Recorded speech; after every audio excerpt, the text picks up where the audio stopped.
पाकिस्तान के क़याम के बाद से साल 2022 वो वाहिद साल है जहां पार्लिमानी सिस्टम में अदम एतमाद कामयाब हो जाती है सिटिंग प्राइम मिनिस्टर के हवाले से।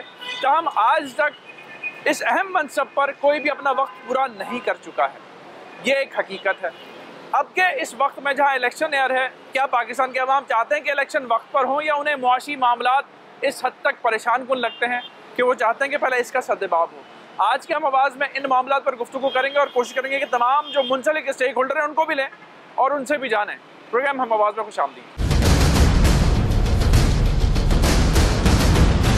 प्रोग्राम का आगाज़ हम करेंगे, यंगस्टर से भी बात करेंगे और जो हमारा आम शहरी है उसकी क्या राय है। हालिया जो मुल्की मामलात चल रहे हैं, मईशत अपनी जगह बहुत इंपॉर्टेंट है, बट क्या सियासत इतनी इंपॉर्टेंट है जिसको हम शायद ज़्यादा डिस्कस करें। नो डाउट कि अगर वो ठीक होगी तो मईशत अपने आप वक्त पे या थोड़ी सी देर सवेर होकर ट्रैक पर आ जाएगी। यंगस्टर वर्किंग क्लास क्या कहती है? बहुत शुक्रिया। पहले तो मुझे अपना नाम बताइए और किस शोबे से आप वापस हैं ये बताइए। मेरा नाम उमैर एजाज है। I belong to the IT industry. IT industry? Yeah, that's right. अभी तक IT इंडस्ट्री को जो पिछली दौर हुकूमत ने रिलैक्सेशन दी हुई थी वो अभी तक बरकरार है? I would say so, yes. To a certain extent, yes. But obviously काफ़ी सारी changes हुई हैं since the last, जो हुकूमत हमारी change हुई है। Problem ये है कि salaries वही हैं and taxes बढ़ते जा रहे हैं। So it always takes a chunk out of your pocket. Umair Ejaz, सियासत को देख रहे हैं या मईशत की तगड़ी फिक्र है? सियासत तो अब हमारे लिए क्रिकेट की तरह हो गई है। जो अब देखनी पड़ती है क्योंकि things are changing day by day और इतनी I wouldn't say for the good, but अब चीज़ें इतनी चेंज हो रही हैं कि it's not easy to keep track of things. का यंगस्टर चाहता है कि इलेक्शन हो जाए, जल्दी हो जाए, वक्त से पहले हो जाए। जो I would think, and that's my personal opinion, I would think जितना जल्दी हो जाए उतना अच्छा है। सर आप समझते हैं कि इलेक्शन जल्दी हो जाए? जी हाँ, बहुत जल्दी हो जाए, बहुत जल्दी अच्छा हो जाए। सर आप? हाँ जी, हम भी समझते जल्दी हो जाए। जल्दी हो जाए। जिस तरीके से महंगाई वगैरह है ना, बड़ा मसला कर दिया। जो भी नई हुकूमत आएगी महंगाई तो तब भी होगी सर। लेकिन ऐसा नहीं है ना सर, जैसा भी है। अगर इलेक्शन हो जाते हैं I see Imran Khan coming in। पढ़ते हैं, काम करते हैं? मैं पढ़ता भी हूँ, जॉब भी करता हूँ। जॉब क्या करते हैं? मैं बैंक में काम करता हूँ। बैंक में काम करते हैं। तो मुझे बताया ना, मेरा जो जॉब करने वाला नौकरी पेशा तबका है वो चाहता है कि इलेक्शन हो जाए जल्दी, या जो हालात वाक़यात लग रहे हैं वैसे ही चलते रहें? नहीं, बिल्कुल अभी इलेक्शन जो है वो 110% होने चाहिए जल्दी, या जो वक्त अभी तयन किया जाएगा? नहीं, जल्द से जल्द, क्योंकि इलेक्शन को रोका ही इसीलिए जा रहा है कि जो है ना वो कोई मतलब कोई ऐसा लीडर ना आ जाए कि मामला रुक जाए और हमारे। ऐसा लीडर कौन है? फिलहाल तो हालात एक ही की तरफ। देखिए, हम तो दुआ कर सकते हैं। We don't need any sort of elections। हम गरीबों को आटे की बोरी चाहिए बस, सिर्फ। और ऐसा बंदा खड़ा हो जो गरीबों का दर्द लेके पैदा हो, जो चींची में बैठा हो और जिसका बच्चा NICH में तड़फ रहा हो और वहाँ पे फैकल्टी मौजूद ना हो, और ये कहा जाए कि बड़े अस्पतालों में जाएं, कभी NIC में जाएं, कभी वहाँ जाए और वहाँ पे फैसिलिटीज़ ना होने की वजह से आपको धक्के खाने पड़े। उस वक्त ऐसा प्राइम मिनिस्टर बाहर खड़ा हुआ फटी हुई चप्पल में ये देख रहा हो, ऑब्जर्व कर रहा हो, एक ऐसा जो है वो प्लेटफॉर्म बने जिस पे हम एक्सेस करें और ईमेल्स लिखें और वो प्राइम मिनिस्टर पढ़े, रीड करे पूरा कि यार मैं अभी भागूं देखूं। अब आपकी बातों से मुझे इमरान खान साहब का दौर और वो पोर्टल वाली बातें। देखिए इमरान खान ने पोर्टल बनाया था और उन्होंने बहुत शऊर पैदा किया था, वो लोगों को उजागर करना चाह रहे थे, लेकिन फिर वही बात आ जाती है क्वेश्चन मार्क स्टैंड्स के लोगों को शऊर नहीं है। ये जो मीडिया है ये सबसे ज़्यादा अवेयरनेस दे सकता है। हुक्मरान कोई भी आए पाकिस्तान के लिए बेहतरी करे, अब सिर्फ किसी एक शोबे के लिए नहीं, सिर्फ किसी एक मुल्क किसी सिटी के लिए नहीं, पूरे पाकिस्तान के लिए बेहतर करे, पूरी पाकिस्तान की मईशत को बेहतर करे, ओवरऑल पाकिस्तान के लिए काम करे। इलेक्शन की तो इतनी खास ज़रूरत नहीं है। बात यह है कि हमें अपने आप से स्टार्ट करना है। अगर हम देखते हैं कि हमारे यहाँ लिटरेसी का रेट क्या है तो हमें उस पर बहुत ज़्यादा वर्कआउट करने की ज़रूरत है। हम अपने पड़ोसी मुल्क को देखें, इंडिया को, तो वहाँ पर वो लोग सॉफ्टवेयर एक्सपोर्ट करते हैं जो कि अराउंड 100 बिलियन। पाकिस्तान का इतना कर्जा नहीं है जितना उनकी सॉफ्टवेयर एक्सपोर्ट है। तो हमें अपने मैन पावर पे इन्वेस्ट करने की ज़रूरत है। हमारे यहाँ जितना एजुकेशन पे इन्वेस्ट होता है वो जस्ट जॉब्स क्रिएट करने के लिए होता है गवर्नमेंट लेवल पे, उसका मकसद तालीम देना नहीं होता। तो अगर हम अपने मैन पावर को डेवलप कर सकते हैं, अपने HR पे काम कर सकते हैं, तो हमारा मुल्क भी तरक्की की राह पे आ जाएगा। इलेक्शन तो नहीं, हम तो बस यही चाहते हैं कि जो चीज़ें महंगी हो रही हैं इतनी, कुछ गरीब के लिए बहुत परेशानी है, तो वो मसले हल होने चाहिए सबसे पहले। इलेक्शन तो होने नहीं चाहिए। दूसरी बात ये कि गवर्नमेंट ने बोला हुआ है कि 25,000 या 30,000 एक आदमी की सैलरी है, तो ये कंपनी कम से कम, और अभी तक 16,000 रुपये सैलरी कंपनी में चल रही है। जो हुकूमत वक्त है, डेमोक्रेटिक मूवमेंट PDM जो बनी हुई है, मुख्तलिफ सियासी जमातों का मुरक्कब, ये ठीक लग रही है आप? नहीं सर, कानून की बालादस्ती तो है नहीं, समझे। और जो यहाँ से लूट के लेके गए, उनको चाहिए, गैरत आनी चाहिए कि वो कुछ पैसा लाते हैं तो गरीबों का काम, ताकि उनकी सियासत ही चलती रहे। उनकी सियासत चलती रहे, गरीबों का भी दाल रोटी चलती। भाई आप क्या करते हैं? मैं गाड़ी चलाता हूँ। गाड़ी चलाते हैं। मुझे बताएं ना, पेट्रोल जब से महंगा हुआ है तो कोई बचत हो रही है? कोई बचत नहीं हो रही है।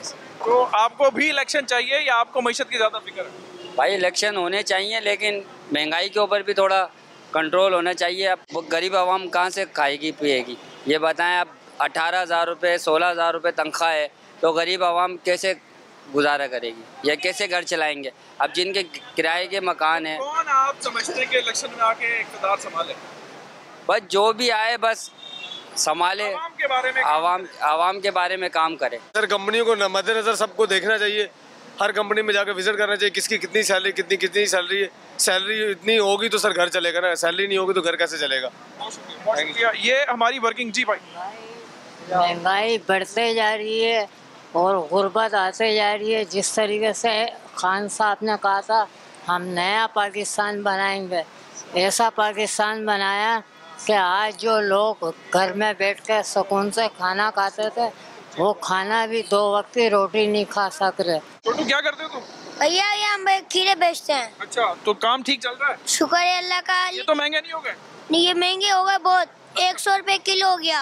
अच्छा। पहले बहुत कम भी 50 रुपए किलो होता था। अच्छा। अभी 100 रुपए किलो कर दिया। ये महंगाई बहुत है, महंगाई क्यों नहीं कम हो रहा? इस चीज का नाम क्या है तुम्हारा? अब्दुल माजिद। अब्दुल माजिद। और उम्र कितनी है? 12 साल। 12 साल का अब्दुल माजिद ये सवाल कर रहा है कि महंगाई क्यों हो गई और क्या वजह है। ये अपना काम कर रहा है। और भी इससे पहले हमने लोगों से बातचीत की है। जो जनरल पब्लिक है, वर्किंग क्लास है, वो इस वक्त कहती है कि जी इलेक्शन हो, लेकिन ज़्यादातर उसमें से ये कहते हैं कि जी महंगाई और मईशत को ठीक कर लिया जाए, हमें सियासी नारों में ना उलझाया जाए। नाज़रीन, प्रोग्राम के इस हिस्से में हम अपने मुल्क के उन लोगों से बात करेंगे जिन्होंने अपनी उम्र का काफ़ी हिस्सा इस मुल्क में कंट्रीब्यूट किया है अपने शोबे के अंदर। इसमें से कुछ कारोबारी लोग हैं, कुछ जॉब्स पर इस वक्त नहीं, कुछ सेहत के शोबे से हैं। इस वक्त आपके लिए मुल्क में इलेक्शन होना ज़्यादा ज़रूरी है या मुल्क की मईशत को किसी तरीके से लगाम डाल के उसको सही ट्रैक पर लाने की ज़रूरत है? देखिए, ये 2 एक्सक्लूसिव बातें नहीं हैं। ओके। जो ये ख्याल किया जाता है कि सिर्फ एक चीज़ हो सकती है, ये क्यों तस्वुर किया जाता है? इलेक्शन तो सबसे ज़्यादा ज़रूरी यूँ है कि उसके बाद ही जो नई हुकूमत आएगी, जो भी आए, उसकी ज़्यादा जिम्मेदारी होगी ट्रैक पर लाने की। तो मैं समझता हूँ इलेक्शन इसलिए ज़्यादा ज़रूरी है कि उसके बाद ट्रैक पर जो भी नई हुकूमत होगी, ये नहीं मालूम कौन सी होगी, लेकिन जो भी होगी उसकी सही जिम्मेदारी होगी। क्योंकि ये जो मौजूदा हुकूमत है वो ख़ुद कह रही है कि बातचीत करें। इसका मतलब है कि वो उनके पास पूरा मैंडेट नहीं है। मैंडेट इस वक्त किसी के पास नहीं है। ठीक है। और फौज खामोश है पीछे। तो इसलिए मैं समझता हूँ कि इलेक्शन पहले होने चाहिए और सब चीज़ों को छोड़ दें। और उसके बाद जो नई हुकूमत आए वो तय करे, और वही एक रोड मैप बना सकती है सही तौर पर। वो आप क्या होगा, गलत होगा, सही होगा, ये मुझे नहीं मालूम। ठीक है। हर बार हमारे यहाँ जो जाता है पुराने वाले को कोसता है। हालांकि ये बड़े प्रिपेयर्ड लोग हैं, 40 सालों से अवानों में, जितनी मेरी उम्र भी नहीं है, तो तजर्बेकार का टैग भी इनके साथ लगा है। एक PM को उन्होंने एक जमहूरी सिस्टम के तहत वापस भेजा है। तो वर दे नॉट रेडी कि इस पोजीशन में, इस सिचुएशन में आके वो मुल्क को संभाल सकते हैं? नहीं, मेरे ख्याल में तो रेडी होना चाहिए। जो भी गवर्नमेंट इन वेटिंग होती है उसको रेडी होना चाहिए। मईशत तो सही होगी उसी वक्त जब लोग अपना मैंडेट देंगे। ठीक है। और मैं नहीं समझता कि ये 2 क्वेश्चन जो है ना, इनको आप, इससे तो लोग कंफ्यूज होंगे अगर आप ऐसा सवाल करेंगे। और इससे एक इम्प्रेशन ये मिलेगा कि जैसे मईशत जो है ना, उसकी इम्पोर्टेंस जो है वो एक अलग है और जमहूरियत और एक अवाम का मैंडेट की अलग है। तो मैं ये समझता हूँ कि अवाम का मैंडेट जो है वो और मईशत वो एक ही चीज़ है। एक ही चीज़ है। पॉलिटिकल अलाइनमेंट होगी तो इकोनॉमी होगा, बिल्कुल होगा। और ग्रास रूट सपोर्ट जिसको नहीं होगी वो कभी मईशत सही नहीं कर सकता। ठीक है। तो यही वजह है कि इस वक्त की PDM जो तमाम आपस में एक दूसरे के खिलाफ बयानबाजी करके पॉलिटिकल अपने मनूवर मूव या क्या करते थे माजी में, वो साथ बैठे हैं तो उनका भी कोई इंटरेस्ट पहले है फिर बाद में मुल्क है? देखिए, मैं पीडीएम के बारे में तो कोई कमेंट नहीं करूंगा, क्योंकि वो एक मैन्यूवरिंग से जिस तरह से वो आए हैं, लेकिन ये है सर आपका एक्सपीरियंस मुझसे ज़्यादा है, आपने मुख्तलिफ अदवार देखे हैं, जी। तो उनकी बेसिस पर आज के वक्त को आप कैसे फिर देखते हैं? भाई आज का वक्त तो मैं ये समझता हूँ कि मैंने तो 71 का भी वक्त देखा है कि जितना डिफ़िकल्ट आज का वक्त है उतना शायद 71 का भी नहीं था। तो उस लिहाज से ये जो टाइम है इसके अंदर आवाम का मैंडेट लेना और कि ग्रास रूट सपोर्ट होना किसी भी हुकूमत के लिए ज़रूरी है, वरना कोई तब्दीली नहीं कोई तब्दीली। सर आप इत्तेफाक करते हैं कि इत्तेफाक करते हैं, बिल्कुल। देखें ना, ये मईशत और इलेक्शन और इसके अलावा प्लस और बहुत सारे मसाइल हैं जो कि साइमल्टेनियसली साथ साथ चलेंगे। एक घर होता है, उसमें अब्बा जान या पूरी फैमिली को you have to cater for the education, medicine, बच्चों का तालीम, तरबियत और बहुत सारी चीज़, घर का काम और ग्रॉसरी, तो ये इसी तरह से तमाम चीज़ें हैव टू बी अलाइन। उसके बगैर काम नहीं चलेगा। मतलब ऐसा नहीं कि एक चीज़ को सेग्रीगेट कर दे, इसको अलग, इसका कोई कॉलम में अलग चैप्टर है वो नहीं पढ़ते, ऐसा नहीं है। सर इस वक्त मुल्क में बहरान मुआशी ज़्यादा तगड़ा है या सियासी ज़्यादा तगड़ा है? इसको इस तरीके से कर लेता हूँ। आई थिंक मुआशी ज़्यादा है, और मेरा जो शोबा माशी वो है, उससे मुताल्लिक हूँ मैं, I am a chartered accountant. तो मैं समझता हूँ कि माशी इससे काम बहुत ज़रूरी है। अच्छा, इसहाक डार साहब के बारे में भी कहा जाता है कि वो चार्टर्ड अकाउंटेंट है और उनका मईशत से गहरा ताल्लुक है, ठीक बात है ये स्टेटमेंट या नहीं है ताल्लुक? मईशत के लिए मईशतदान तगड़ा चाहिए होता है। एज ए चार्टर्ड अकाउंटेंट तो जाहिर है उनका ताल्लुक है, उनको करना चाहिए, जो चीज़ें सही हैं वो करनी चाहिए। कर रहे हैं, वो कर सकते हैं, कर सकते हैं, कर रहे हैं। तो ये होती क्यों नहीं है सर? तो there should be a will ना। ओके, तो विल यानी कि नहीं है, वो सिर्फ सियासत के लिए कर रहे हैं? May be. सर आप कुछ कमेंट करना चाहेंगे? मैं तो कहता हूँ हमारी रेपुटेशन पिछले गवर्नमेंट्स की सबकी इतनी ख़राब हो चुकी है कि अगर बाहर वाले कुछ मदद भी देना चाहें तो ये सोचते हैं कि सही हाथों में जाएगी कि नहीं जाएगी, सही जगह खर्च होगी कि नहीं होगी, या ये भी ऐसे ही होगा जैसे पिछले हम करते आ रहे हैं कि ज़लज़ले में जितना आया था फलाने ने दिया था। जब तक मैंडेट लेके कोई नहीं आएगा उस वक्त, और किसी को रिस्पॉन्सिबल नहीं समझा जाएगा, तो उस वक्त तक कुछ नहीं बात बन सकती। ठीक है, अब आप तमाम से मेरा एक आखिरी सवाल है। इलेक्शन ईयर है अभी, जिसके बारे में चाहे मैं गोइयाँ हो रही, क्योंकि केपी और शायद पंजाब के बारे में भी है कि जी कह ज़रूर दिया गया ना हो की वाइब है, और जनरल इलेक्शन के बारे में कुछ ये वाइब्स हैं कि शायद टाइमली ना हो। आप लोग सब ये कहते हैं कि जी पहले इलेक्शन हो। क्या चॉइस है हमारे पास? किसको आप चाहते हैं कि इस मुल्क की भागदौड़ आप देना चाहते हैं? जितने भी पॉलिटिकल जितने भी पॉलिटिकल लोग हैं हमारे पास, जिसको आवाम दे। मैं आपको चॉइसेस नहीं दे रहा सर, सबके नाम हम सबको ही पता है। चले मैं यार नाम ले लूँ, आसिफ जरदारी साहब, नवाज शरीफ साहब, मौलाना साहब, इमरान खान साहब। जिसको आवाम मैंडेट देंगे, ठीक है, वही मेरी चॉइस होगी, वो चाहे नवाज शरीफ हो, चाहे इमरान खान हो। आपकी चॉइस क्या है? मरियम नवाज हो। आपकी चॉइस क्या है सर? आपकी चॉइस क्या है? आप भी आवाम का हिस्सा हैं। हाँ, मैं आवाम। आपकी ही चॉइस से आवाम का मैंडेट बनेगा। अच्छा, मेरी चॉइस इमरान खान। इमरान खान सर, आप? मेरी सेम। हाँ है, ठीक है। इमरान खान बाजू आजमाए हुए हैं पिछले, ओके, तो इमरान खान ही हैं जो अभी तक टेस्ट नहीं हुए। अब मैं यहाँ से ही कर लेता हूँ, इमरान खान क्यों? इसलिए कि तीसरा तो कोई और नहीं है फील्ड में, ठीक है, यही लोग हैं, ठीक है, और इमरान खान को अभी कुछ काम करने बाकी हैं और उनके अज़ाइम हैं, और उनको जब मैंडेट मिल जाएगा तो फिर उन्हें टेस्ट भी किया जाएगा उसके ऊपर। सर जो मैंडेट 2018 में मिला उसमें वो कामयाब नहीं हुए, नाकाम हुए और वक्त से पहले घर चले गए। पता नहीं उस वक्त क्या हालात है उन पे, वो तो अपनी कुर्सी संभालने में इतना टाइम उन्हें लगा, इतनी मुखालफत थी उनकी कि जिन लोगों से कुर्सी छीनी थी वो मसरूफ़ थे उनको उतारने में किसी तरह से, उनके ताकत, और कामयाब भी हो गए वो उसमें। ठीक है, आप सब लोग इमरान खान साहब को सपोर्ट करते हैं, क्यों? क्योंकि जो इससे पीडीएम से पहले जब गवर्नमेंट थी तो आई थिंक उस वक्त की इकोनॉमी और सारे आप इंडिकेटर्स देखें और आज देखें, that is a difference. Sir CA हमारे जो फाइनेंस मिनिस्टर हैं वो नाखुश हैं, उनका भी खैर नंबर फोर्ज करने का एक रिकॉर्ड माजी का है जो 99 की बातें आ रही होती हैं, हमने भी बड़ों से सुना है। तो आप समझते हैं कि हमारे मुल्क की मईशत के साथ ऐसा भी हुआ है माजी में? होता रहा। सर क्यों इमरान खान साहब?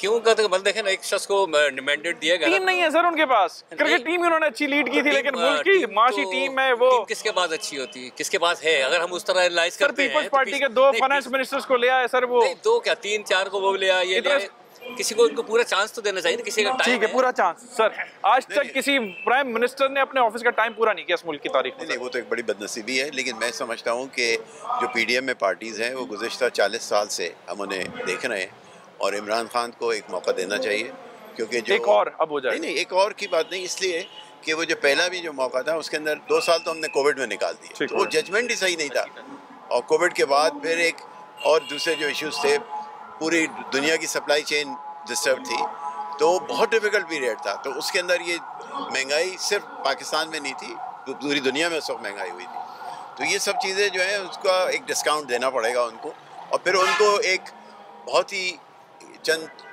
एक जिसे कहते हैं ड्राइंग रूम पॉलिटिक्स के बाद हटा दिया गया, तो I think he deserves a chance. Sir क्यों? हाँ बिल्कुल, ये जो डॉक्टर मिनहाज ने कहा मैं उससे इत्तेफाक करता हूँ बिल्कुल, क्योंकि इमरान को जो कहते हैं कि मौका दिया गया तो मौका नहीं मिला उसको। वो बहुत पुरशोभ दौर था सारी दुनिया के लिए, और उसमें उसने जिस कदर बेहतर हो सकता था वो करने की कोशिश की। ठीक हो गया। अच्छा, दूसरी बात ये कि बज़ाहिर तो बिल्कुल ये नज़र आता है कि जो हमारे पास चॉइसेस हैं उनमें बेहतर चॉइस यही है। ठीक हो गया। मैं ये नहीं कह सकता कि ये हमारी बेहतरीन चॉइस है, ठीक है, लेकिन इस वक्त ये बेहतरीन चॉइस। इस वक्त खान साहब ने जो पावर कॉरिडोर्स के लोगों से झगड़ा मोल लिया है, तो आप समझते हैं कि आसान है उनके लिए अवामी सपोर्ट का या मैंडेट लेके ऐवान में जाना? आसान तो नहीं होगा, उस या जिस नहज में वो खुद अपनी सियासत को ले गए। बिल्कुल, उनमें बाज़ मरता गलत फैसले किए हैं उन्होंने, लेकिन अब अगर उनके एडवाइजर्स सही उनको गाइड करें और उन्हें खुद सबक सीखना चाहिए अपनी पूरी गलतियों से, और मेरे ख्याल में समझ जाएंगे। खान साहब ने अपनी 22, 23, 24 साल एफर्ट पे जो खुद पाँव कुल्हाड़ी पे ले जाके मार दिया है पावर कॉरिडोर्स के लोगों से, जो उन्होंने झगड़ा मोल लिया है, आई थिंक मेरे ख्याल में तो सही किया है। इस डिसीजंस मेकिंग में जो उनके खिलाफ हुई उसमें रुपया पानी की तरह बहाया गया। ठीक हो गया, ठीक हो तो गया। आप ये नहीं कह सकते कि वो उन्होंने खुद किया। ठीक है, उन्होंने अपने खिलाफ, उनके खिलाफ जो है वो अब उसको साजिश कर लें, या एक पॉलिटिक्स का हिस्सा है या यहाँ की पॉलिटिक्स का हिस्सा है कि आप पैसे से ख़रीदते हैं लोगों को, हर एक को ख़रीद लेते हैं। ठीक, आप किसी भी लेवल पे चले जाएं, मुक़्तदिर लोग हैं उनको भी ख़रीद लेते हैं, ठीक वो भी बिक गए। तो इस सूरत में इमरान को एक सही मौका नहीं मिला है। ठीक है, मैं ये समझता हूँ। ठीक हो गया, और वो कभी भी नहीं मिलेगा अगर इसी तरह से हुआ कि वो मैंडेट से पावर में आ गए, अवामी मैंडेट से, और उसके बाद फिर जो वेस्टर्न इंटरेस्ट है जिनके पाँव पे वो पाँव रखेंगे, उन्होंने फिर इसी किस्म की चालें की और कामयाब हो गए। तो खान साहब डिलीवर नहीं कर सकेंगे, लेकिन आवाम का नुकसान जरूर होगा इस मुल्क में। आवाम का नुकसान बिल्कुल होगा और होता रहेगा। ठीक हो गया। अगरचे जब तक के कोई यानी यहाँ की के वेस्टेड इंटरेस्ट को वो लगाम नहीं लगा। ठीक सर, बहुत शुक्रिया आपका, तमाम का बहुत शुक्रिया। अवामी राय हमने आपके सामने रखी, सीजन्ड अपने काम के माहिरीन हमारे साथ मौजूद थे और उनका पॉइंट ऑफ व्यू रखा। एक छोटी सी ब्रेक लेनी है और भी स्टेक होल्डर से बात करते हैं और उनका पॉइंट ऑफ व्यू रखते हैं, हमारे साथ रहेगा।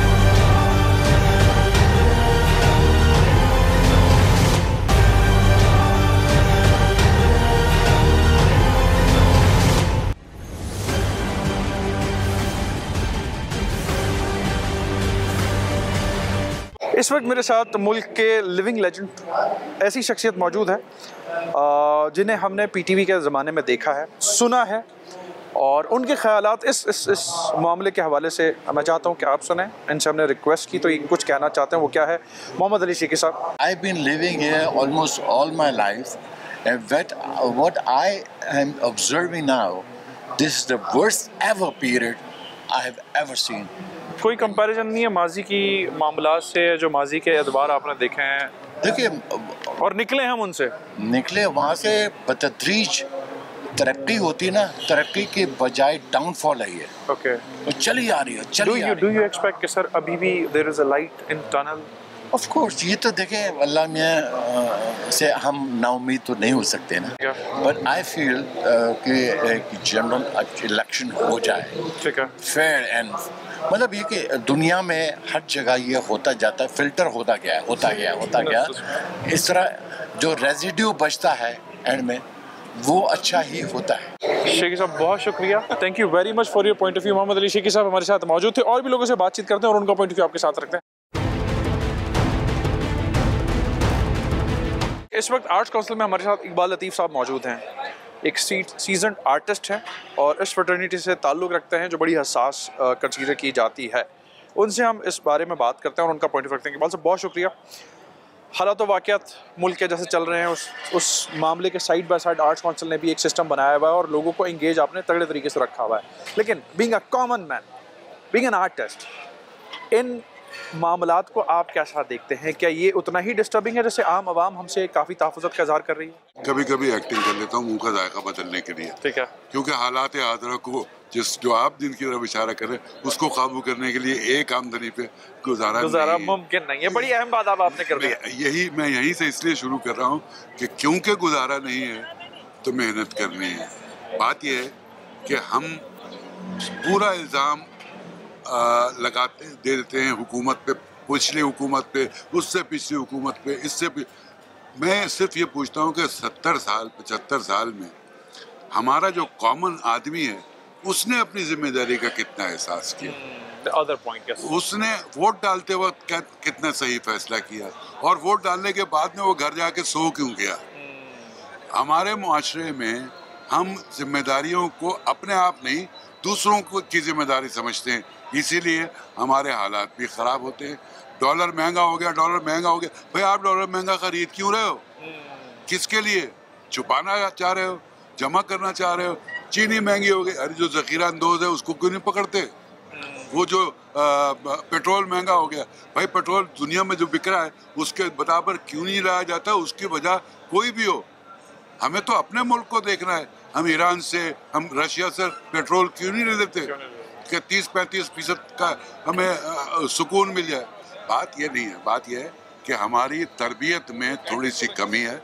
हम हमारी नस्ल के बाद की जो नस्ल है, उसके बाद की जो नस्ल है, उसके लिए हम क्या कर रहे हैं ये हम में से किसी को नहीं पता। सियासी नैरेटिव है, इलेक्शन कराया जाए और जल्द से जल्द कराया जाए, आप इसको कैसा देखते हैं? क्योंकि जिस सोसाइटी के पहलू की आपने हमेशा से जो है वो अक्कासी की है स्क्रीन के ऊपर डायरेक्ट करके और मुँह का जायके वाली जो आपकी बात है, तो मैं तो स्टूडेंट लाइफ से ही पाकिस्तान की पॉलिटिक्स में किसी एक तंजीम के साथ, किसी जमात के साथ हुआ करता था। फिर मैं जब यहाँ आया तो एक जिस इदारे में काम कर रहा था उसकी एम्प्लॉयज़ यूनियन का 12-15 साल चेयरमैन रहा, तो मुझे मसाइल का, आम इंसान के मसाइल का पता है। लेकिन आप ये बताइए कि क्या हम अपनी जिम्मेदारी के एहसास को दूसरों पे डाल नहीं रहे?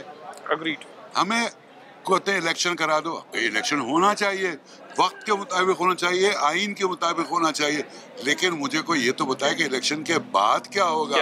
क्या IMF से मज़ीद कर्जा लेंगे हम?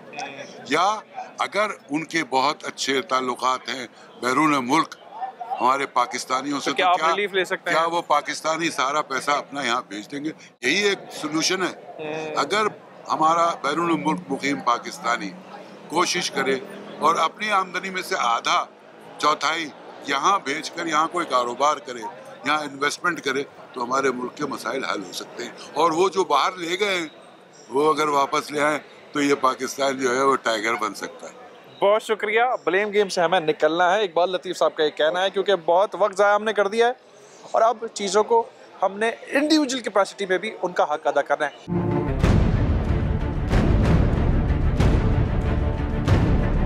वेलकम बैक नाज़रीन। प्रोग्राम के इस हिस्से में हम बात करेंगे माहिर मुआशियात मुजम्मिल असलम साहब और PTI की कोर टीम जो मुआशियात के हवाले से उसका वो हिस्सा भी रहे हैं, सर्व किया है। मुजम्मिल बहुत शुक्रिया। अब जहाँ कोर्ट के मामला चल रहे हैं, PTI अग्रेसिवली मुआशियात के हवाले से बात कर रही है और इंदिया दिया गया है कि जी इस दफ़ा शायद पेट्रोल और ग़िज़ाई अजनास के हवाले से हमें शायद मामलात ख़राब दिखाई दें। क्या वजूहात बनी? देखिए, सबसे पहली बात तो ये कि ग़िज़ाई अजनास में जो मैं समझता हूँ जो चीज़ें दरामद होती है, आगे रमज़ान खड़ा है। आपने खुद सुना होगा कि ट्रेडर्स ने कहा कि दालों के कंटेनर हमारे फंस गए हैं और बाज़ लोगों ने शिकायत की कि 3-4 महीने क्योंकि कंटेनर के अंदर वो दाल पड़ी रही तो वो जो है जुड़ गई, वो जानवर भी नहीं खा सकते। तो जब इतना बड़ा सरमायाकारों को नुकसान होगा और इधर हुकूमत दरामदात जो है खोल नहीं रही, तो उसकी वजह से आप क्या समझेंगे, दालें शॉर्ट होंगी। फिर घी की मिसाल मैंने आपके सामने दी, तेल की मिसाल के जो 7,500 रुपये का जो 16 किलो का टिन मिल रहा था वो 9,500 रुपये में भी दस्तयाब नहीं है, और अगले महीने रमज़ान है, तो शॉर्टेज तो होनी है, और जब शॉर्टेज होगी तो रेट बढ़ेगा, और जब रेट बढ़ेगा तो आप क्या करेंगे। मैंने खुद देखा, अभी मैं एक जनाजे में गया हुआ था, तो मैंने पानी की बोतल ख़रीदने के लिए एक दुकान पे खड़ा हुआ, तो एक अच्छे खासे मतलब 200-250 गज के मकान से एक औरत आई और उसने कहा कि जी आधा किलो का तेल का पैकेट है आपके पास? उसने कहा नहीं। उसने कहा भाई खुला तेल है? उसने कहा नहीं। 2 मिनट के लिए मेरे जो है ना, जैसे कहते हैं कि मैं परेशान हो गया कि अगर ये सामने इतने बड़े मकान से जो 1-1.5-2 करोड़ का तो होगा, उनके पास आधा किलो तेल के सिर्फ पैसे थे और उसके रात को बच्चों के लिए खाने के लिए वो दुकान में नीचे लेने आई थी, तो एक गरीब आदमी का क्या होगा। मुज़म्मिल भाई, सियासी मामला बड़े गर्म हैं, कोर्ट्स भी बड़ी ऑपरेशनल इस पूरे हफ्ते में हमें दिखाई दी हैं। चलो फैसला तो आ गया, लेकिन अब हम की बातें हो रही हैं, तो इसमें हमारी मुआशियात किस हद तक इफेक्ट हो चुकी हुई है और क्या अब हम अफोर्ड कर सकते हैं। रमज़ान की आप बात करें, बहसत मुसलमान हम बदकिस्मती से रमज़ान में भी चीज़ें ऑलरेडी महंगी कर देते हैं, तो इन सूरत हाल में मुआशियात हमारी कहाँ जा रही है? देखिए बहुत बुरे हालात हैं। महंगाई जो है इस वक्त खाने पीने की अशिया की 50% है जो हुकूमत बोल रही है, इससे कई गुना ज़्यादा है। अच्छी चीज़ ये है कि अब जो है टमाटर और प्याज की फसलें आना शुरू होगी। टमाटर का रेट 20 रुपये किलो हो गया मैंने सुना है, और जो प्याज का रेट 250 रुपये किलो था, लेकिन वो हर एरिया में नहीं मिल रहा 20 रुपये किलो। नहीं, लेकिन चले जो 200-250 का ले रहे थे लोग, उससे तो बहुत फ़र्क है ना। दूसरा, प्याज की भी अच्छी खबर ये है कि जो 250 रुपये किलो था वो 100-125 में आ गया, और इंशाल्लाह वो 100 से नीचे आ जाएगा। अब हुकूमत जो है ये इंश्योर करे, जैसे मैं कहता हूँ खुदा के वास्ते आप सब्सिडी ना दो, जितने का बाहर से अलाउ करें आना, ताकि लोगों को, अगर हुकूमत सही तरीके से तेल घी आने दे तो 5,000 रुपये यानी कि 400 रुपये से नीचे किलो मिलेगा लोगों को, जो भी 600-650 रुपये, 650 मिल रहा है सर। हाँ, तो ये रिलीफ होगा आवाम के लिए। ठीक है ना। अब बदकिस्मती यह है कि ये भी रेट हम एक्सपेक्ट कर रहे हैं जो कि वैसे ही मुतवसत तबके की गुंजाइश से आउट हैं, तो इन द लॉन्गर रन, क्योंकि अभी रिसेंट पास्ट में ही पॉलिसी रेट के हवाले से इंटरेस्ट रेट, आप उस चीज़ को भी देखते हैं, then where we are standing. देखिए, एक चीज़ होती है महंगाई कम करना और एक चीज़ होती है महंगाई को अवॉइड करना। बास चीज़ों में तो रेट नीचे आ सकते हैं, जैसे मैंने कहा टमाटर प्याज, शायद आगे जाके अंडे की भी रेट नीचे आ जाएंगे। वो बास चीज़ों के रेट नीचे नहीं आ सकते, जैसे हुकूमत ने गंदम की 4,000 रुपये कीमत की, अब आटा नीचे नहीं आएगा पाकिस्तान में। इसी तरह चीनी की जो है, जरदारी साहब ने कहा 400 रुपये मन का रेट, अब चीनी भी ऊपर जाएगी। तो उसका ये है कि इन्फ्लेशन को अवॉइड करने का तरीका ये है, महंगाई का तोड़, आमदनी पे जोर। आमदनी बढ़ाएं लोगों की। इमरान खान की हुकूमत में जब चीज़ें अनअवॉइडेबल हो जाती थी, जब रेट बाहर आलमी मार्केट में बढ़ जाते थे, तो एक तरीका यह था कि टारगेटेड सब्सिडी दी। लेकिन टारगेटेड सब्सिडी तो आप 70 लाख 80 लाख लोगों को दे सकते हैं ना। ठीक है, 22 करोड़ की आबादी है भाई। ठीक है, उसका तरीका यह है कि आप मईशत के अंदर चुस्तपना लाएं, उसमें जो है आमदनी पे जोर होगा। तो जब हमारे वालिद साहब मरहूम कहते थे कि जेब में पैसे होना तो महंगी चीज़ भी सस्ती है, और अगर पैसे ना होना तो सस्ती चीज़ भी पहाड़ की तरह महंगी। आपने डेट रिस्ट्रक्शन की बात की, बड़ी अहम है कि अब वज़ीर आज़म हाउस में ये मुलाकातें हो रही हैं, तो चलें समहाउ हुकूमत मईशत के हवाले से कुछ तो फिक्रमंद हमें दिखाई दिया, बट ये किस चीज़ का शाखसाना साबित हो सकता है? हुकूमत मेरे ख्याल से एक ऑल्टरनेट ऑप्शन को देख रही है कि अगर जब सारे रास्ते बंद हो जाएं तो फिर ये रास्ता खोलना चाहिए कि नहीं खोलना चाहिए। तो इसका इम्पैक्ट क्या होगा? उसका इम्पैक्ट और पेनफुल होगा, और ज़्यादा रैशनिंग होगी, बहुत सारी चीज़ें हुकूमत को करनी पड़ेंगी, क्योंकि डेट रिस्ट्रक्चरिंग में फिर आलमी इदारे आपसे पेट में पत्थर बंधवाते हैं। मुज़म्मिल बहुत शुक्रिया, बहुत अहम बातें मुज़म्मिल असलम साहब ने कही हैं कि मज़ीद सख्त वक्त आ सकता है और जो हुकूमती इक़दाम है, ताहम अभी तक रिलीफ का कोई साइन नहीं है। जो रिसेंटली हमने 5 रुपये की कटौती ज़रूर देखी है, लेकिन वो इस वक्त भी बहुत भारी है, और रेट जो कम हुए हैं रमज़ान के महीने में किस तरफ जाते हुए दिखाई देंगे, क्योंकि नाक़िस पॉलिसी ज़रूर है जिसमें बड़ी तनकीद हुई है माजी के अंदर भी, तो वो ला हासिल ही फ़िलहाल दिखाई दे रहे हैं। छोटा सा ब्रेक हमने लेना, मज़ीद लोगों से बात करते हैं और उनका पॉइंट ऑफ व्यू आपके सामने रखें।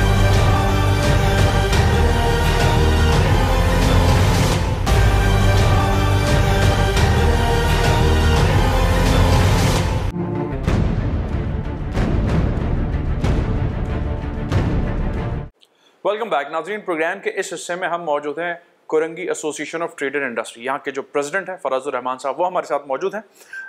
रिसेंटली बड़े पैमाने में मुलाकातें हुई हैं, सूबाई सतह के ऊपर भी और वफाक की सतह के ऊपर भी। तो बिज़नेस कम्युनिटी और इसका कॉन्फिडेंस बड़ा मैटर करता है मुल्क की मईशत में। फराजुर रहमान साहब, इस पहले क्वार्टर का जो करंट कैलेंडर ईयर है, क्या मुआशी मामला देख रहे हैं? क्योंकि IMF के हवाले से भी डेवलपमेंट हुई हैं, इंटरेस्ट रेट भी 20% पर आ गया। जब लास्टली हमने इनसे मुलाकात की थी तो इनके तहफ़्फ़ुज़ और उनका पॉइंट ऑफ व्यू भी हमने आपके साथ शेयर किया था। अब के मामलात में क्या पॉइंट ऑफ व्यू रखते हैं। फराज भाई बहुत शुक्रिया, आपने वक्त दिया हम आवाज़ की टीम को। नया साल आ गया, पहला क्वार्टर जो है वो उसके मिड में हम आ गए हैं। कितना अहम है ये वक्त, क्योंकि इस वक्त में IMF के हवाले से जो चीज़ें डिले का शिकार हुई वो कुछ मटीरियलाइज हुई, अभी भी कुछ चीज़ें होनी हैं, लेकिन इंटरेस्ट रेट पहले 20% पर आ गया, जिसके बारे में आपका एक तगड़ा बयान भी हमने देखा था जैसे ये फैसला किया गया था। तो क्या कहना चाहते हैं? इंटरेस्ट रेट के हवाले से जो है ना वो जब भी कभी इंटरेस्ट रेट हाई होता है तो मार्केट में जो रहा साहब पैसा होता है वो सिमट के बैंकों के पास चला जाता है, और इसका जो सबसे बड़ा फ़ायदा होता है वो बैंकों को होता है कि सारा पैसा और सारी चीज़ें सिमट के बैंकों के पास सारी होती हैं। बैंक जो है वो कमर्शियल बैंक्स भी जो है गवर्नमेंट को लोन दे रहे हैं, बाकी भी मार्केट में रेट्स ले रहे हैं, वो इतने हायर रेट्स के ऊपर लोन ले रहे हैं कि जिसकी वापसी मुझे मुमकिन नज़र नहीं आती। ग्राउंड रियलिटी ये है कि लोग परेशान हैं, लोगों का जो है वो जो इस वक्त यहाँ पे पाकिस्तान से फ्लाई ऑफ कैपिटल बहुत ज़्यादा हो रहा है। यहाँ लोग बिजनेसमैन अपने आप को सिक्योर नहीं समझ रहे, अपनी फैमिली को सिक्योर नहीं समझ रहे। अगर ख़ुद यहाँ मौजूद हैं और नहीं जा सकते, मजबूरी में है, क्योंकि देखें आप जब कोई प्रोजेक्ट स्टार्ट करते हैं तो दरमियानी जो मामलात होते हैं उन पे छोड़कर उनको जाया नहीं जा सकता। इस वक्त आपकी प्रॉपर्टी की पोजीशन ये है कि जो फ्लैट 60 लाख 1 करोड़ 2 करोड़ रुपए का था, अगर आप 30% डाउन पे भी उसको बेचना चाहें तो वो नहीं बिक रहा, जबकि एक जगह जो है वो कंस्ट्रक्शन करने की कॉस्ट जो है वो दिन ब दिन बढ़ती चली जा रही है। IT इंडस्ट्री, क्या वहाँ पर भी मामला बड़े सख्त हो गए? क्योंकि IT इंडस्ट्री के बारे में सबका हुकूमत में तो काफ़ी लिवरेज दिया गया था, जैसे कंस्ट्रक्शन या रियल एस्टेट इंडस्ट्री को दिया गया था। देखिए लिवरेज मैं समझता हूँ सबको मिलना चाहिए, ठीक है। लिवरेज जो है वो इक्वल अपॉर्चुनिटी फॉर ऑल होनी चाहिए।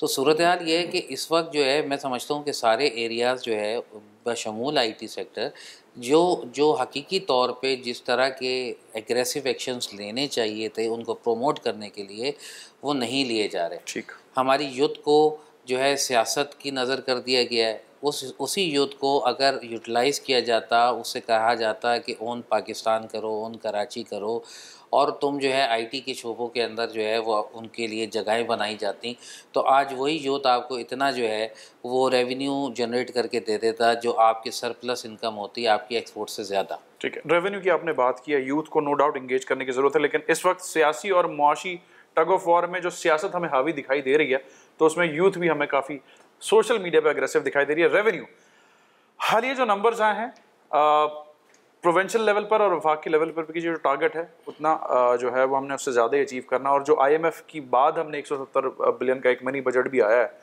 तो आपको नहीं लगता कि रेवेन्यू के एवेन्यूज़ पे हमें काम करना चाहिए बजाय इसके कि ऑलरेडी बर्डन मामले को हम बर्डन कर दें? क्योंकि बहुत बड़ा सेक्टर एग्रीकल्चर के हवाले से भी हमने देखा है कि उस पर बड़ी बहस व मुबाहिसा होता है। ऐसा तो नहीं कि सियासी सारी फैमिलीज़ का बिजनेस कोर एग्रीकल्चर है तो इसलिए वो बच जाता है, इंडस्ट्रीज नरगे में आ जाती हैं।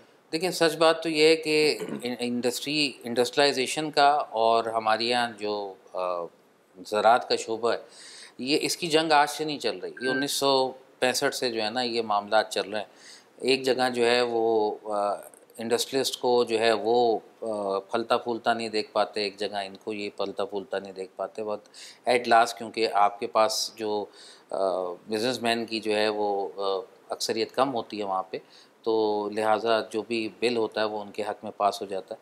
बात ये ज़राअत एक अच्छा शोबा है, 10 एकड़ 20 एकड़ के अंदर आप टैक्स नेट ज़ीरो करते हैं, मगर अगर किसी की जो है वो हज़ारों एकड़ ज़मीन है और वो उससे एक ज़मीन से कम 4 लाख रुपए एकड़ जो है वो अगर आमदनी कर रहा है और पानी भी सरकार दे रही है, तो वो कितनी आमदनी कर रहा है उस पर? चलो अगर वो गवर्नमेंट को टैक्स नहीं दे रहा तो कम से कम वो फैसिलिटीज़ तो बनाए। टमाटर हमारे यहाँ भैंस बकरी खा लेते हैं, हमारे पास स्टोरेज की प्लेस नहीं है, आम हम भेज नहीं सकते थे। वो तो ऐसे मुनीर साहब उनकी मगफरत फरमाए कि उन्होंने जो है वो एक्सपोर्ट प्रमोशन के अंदर हर चीज़ के लिए गवर्नमेंट के ऊपर आप इन्हिसार करते हैं। आपकी कनाल तक गवर्नमेंट बना के थे, पानी सेविंग करने के लिए आपके पास प्रोजेक्ट जो है वो वर्ल्ड बैंक से आए, हर तरह की सहूलत मौजूद है, मगर उसके बावजूद हमारी गरीब रोटी कितने की खा रही है? 35 रुपए की। सिंध हुकूमत की जो ओवरऑल एक्टिविटीज़ हैं उसमें काफ़ी चीज़ें पॉजिटिव हुई हैं। पिछली जो इनकी मैनेजमेंट थी उससे बहुत बेहतर मैनेजमेंट ये दिखा रहे हैं। ज़ाहिर है अभी 3 महीने 4 महीने और रह गए, मगर ओवरऑल देखा जाए तो चीफ मिनिस्टर साहब और वो तमाम जितने भी लोग हैं, अभी फराज आबिद लाखानी को उन्होंने कॉमर्स का एडवाइज़र रखा है, is a very gentleman, thorough gentleman. और इस किस्म की जो एक्टिविटीज़ है मैं समझता हूँ कि ये बिजनेसमैन के एतमाद को एटलीस्ट बेहतर करते हैं। मगर देखें उनकी प्रायोरिटी भी क्या है, उनकी प्रायोरिटी भी गरीब आवाम है। सियासी जो चहमगोइयाँ हैं वो मुआशी मामलात को बड़ा पीछे कर रही हैं। दो क्या वफाक वज़ीर ख़ाज़ाना को हम देखते हैं कि 4-5 दिन के बाद और अभी भी कुछ दिन पहले अग्रेसिवली सुबह एक कॉन्फ्रेंस करते हुए हमें दिखाई दिए हैं। अगर इस मौके पे वज़ीर ख़जाना साहब या दूसरे लोग कहते हैं कि टैक्स बर्डन कुछ लोगों पे पड़ता है, तो इससे भी मैं इख्तलाफ करता हूँ। ओके, टैक्स बर्डन तो एक भीख मांगने वाले पे भी है। ओके, ठीक है ना। तो बात ये है कि आपने तो अपने टैक्स कलेक्शन को बेहतर बनाना है।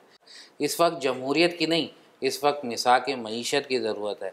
इस वक्त वो लोग जो कि मुल्क के लिए कुछ करना चाहते हैं, जो बग़ैर तनख्वाहों के पंजाब कैबिनेट आई, उन्होंने कह दिया जी हमें नहीं चाहिए तनख्वाह, हमें नहीं चाहिए इंसेंटिव, हमें नहीं चाहिए पेट्रोल, हमें उन लोगों की ज़रूरत है, बजाय इसके कि ऐसे सियासतदान जो हमसे ही वोट लेके आएँ और तनख्वाहें भी लें, इंसेंटिव भी लें, और उसके बाद जो है वो दोबारा हमारे साथ वही सारी ज़्यादतियाँ हों और पहली अप्रोच उनकी अपनी हो और उसके बाद फिर हमारी और गरीब आवाम की अप्रोच हो। तो बात ये कि इस तरह के सियासतदानों से बेहतर है उस तरह के टेक्नोक्रेट आएँ, इस तरह के बिजनेसमैन आएँ जो वॉलंटरली मुल्क के लिए काम करना चाहते हैं। ठीक है ना, ठीक हो गया। फराज जी बहुत शुक्रिया। फराजुर रहमान साहब, प्रेसिडेंट काटी हमारे साथ थे वफाकी हुकूमत, और उसके जो इक़दाम हैं उसके हवाले से उनका जो कहना था वो हमने आपके सामने रखा है कि जो भी मुलाकातें हो रही हैं, जो भी दावे वादे हो रहे हैं, वो सिर्फ बातों की हद तक हैं। प्रैक्टिकली और ग्राउंड रियलिटी से उनका कोई ताल्लुक नहीं है। जहां काबीना का साइज़ जो अब डिस्कस भी होता रहा है और जो इस वक्त तक हो गया हुआ है, तो उससे भी कोई रिलीफ, कोई फैसिलिटेशन बिजनेस कम्युनिटी का नहीं है, जो यहाँ पर अपना पैसा रख के अभी भी कारोबार कर रही है। जहां वो उन्होंने बात की कि 1 करोड़ से 20 लाख रुपए की उसकी वैल्यू इंटरनेशनल मार्केट की रह गई है, तो ये बड़ा अलार्मिंग साइन है बिजनेस कम्युनिटी के लिए, जो कि इस मईशत की एक तगड़ा सतून है। हम आज के प्रोग्राम से जुनेद खानज़ादा टीम को इजाज़त दीजिए। अल्लाह हाफ़िज़।